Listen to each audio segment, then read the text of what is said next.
why are you crying? And he's like, because I don't want to die, Mom. I have a whole life to live. Like, why do I have to die? Parents and students once again filled with fear. We're just kind of numb to it at this point since this has happened so much. Like second time this month, I think. It's insane. It's really not fair at all. The doors of East High School shuttered. This is the fourth major incident here at East High. The Denver School Board is failing us, and it's really a problem. Where the shooting investigation stands at this hour. I'm afraid for my children to go here. And what parents want done to keep their kids safe in the classroom. A manhunt is underway right now for the teenager police say is responsible for that East High School shooting this morning. 2 school administrators were shot on campus. No students were injured. It's the latest of a string of tragedies at East High School. At this time, investigators are still looking for 17-year-old Austin Lyle. They say he shot the 2 deans while he was being patted down in the front office. So again, the suspect on the run at this hour. This started in Denver at East High School.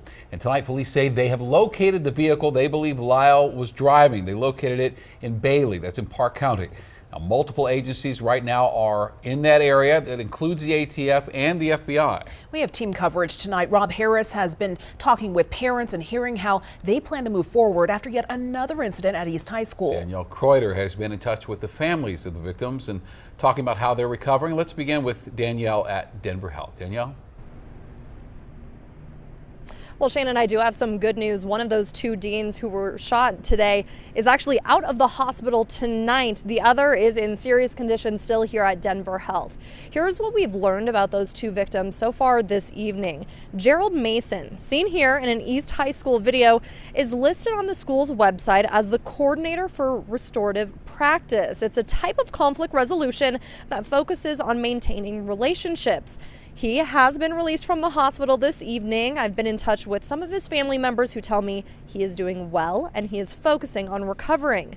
The other dean who was shot has been identified as Eric Sinclair, the dean of culture. He had to go into surgery this afternoon as well. Denver Health tells me he is in serious condition. Both of the victims are very well known to many students. The fact that it was one of my favorite deans who got shot, that kind of hit me too. If we think about Mason and Sinclair, I'm 100% sure that this morning they woke up and they did not know that this was going to happen, but unfortunately it did.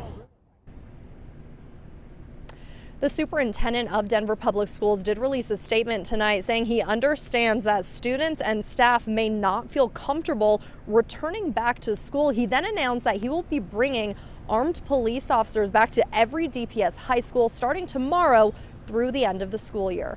Reporting live in Denver, I'm Danielle Kreuter, Denver 7. Danielle, thank you. Let's now get to Rob Harris live from East High School. Rob, and these parents are just fed up. So many incidents just this school year. So what are you hearing from them?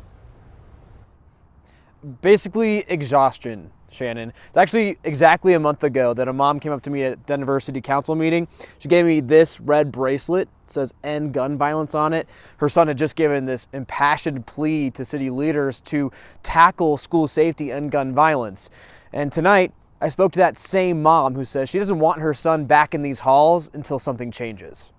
We're not surprised by it anymore. This has become the new normal. Like, they've had more shootings and lockdowns than they have snow days here in Denver, which is scary. Betsy Gershman and Amy Usilovich are among the East High School parents who say they're fed up with waiting for safety improvements to the school. So they now have a new demand. I'd like to see East go to remote learning after spring break to give the students and the staff time to process everything that's happened, to grieve, and to give DPS the time that they need to really come up with a plan that makes sense. Parents and students alike say they're exhausted and desperate for change. This is the 3rd time just this school year that the East High School community has been rocked by gun violence.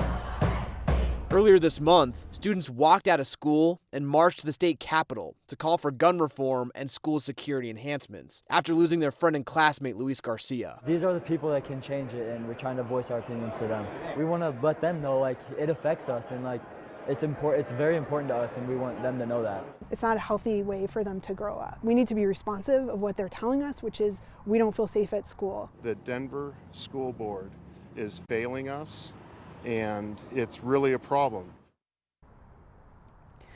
So the district confirmed today that East High School is going to be closed for the rest of the week, and then spring break is next week. So we're looking at some time here that students will not be in school.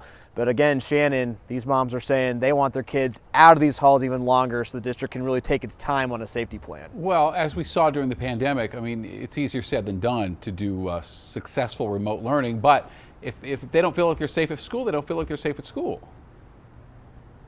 Well, and Shannon, I kind of asked the parents that, and they were the first ones to say that their students really struggled with the remote learning, but they tell me that their students are struggling more now in school because they can't focus on their classwork, feeling unsafe all the time. So they really do feel like this is the necessary step, even with some pains. All right, Rob Harris, thank you for that, and we will see you tonight at 10 as well. And as today's shooting was happening, gun reform advocates were at the state capitol demanding change from lawmakers. Denver 7 political reporter Megan Lopez shares the new emphasis on the need for new laws.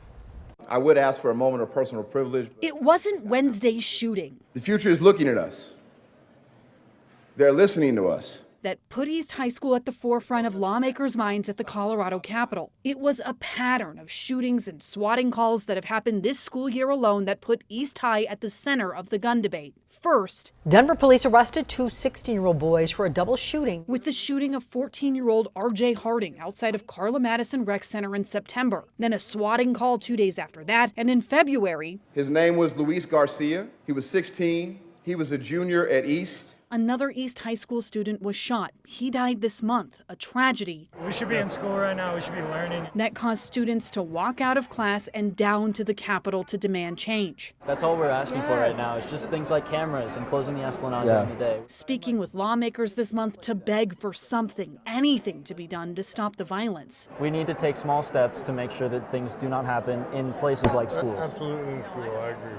And that's why we're here. 2 weeks later, a handful of those students stayed for hours in a Senate committee to testify in favor of a bill that would require a 3-day waiting period for gun purchases, sharing their experience of a year full of anxiety and grief. My name is Caden Fiala. I'm Alexander Cisneros. My name is Menaka Hecox. My name is Patrick Pethybridge. Guns have turned my school into a crime scene 3 times. I have not even completed 1 year in high school. He was my classmate in AP Spanish, and now he'll never sit at his desk again. Am I next? These kids from East High School have been traumatized too many times.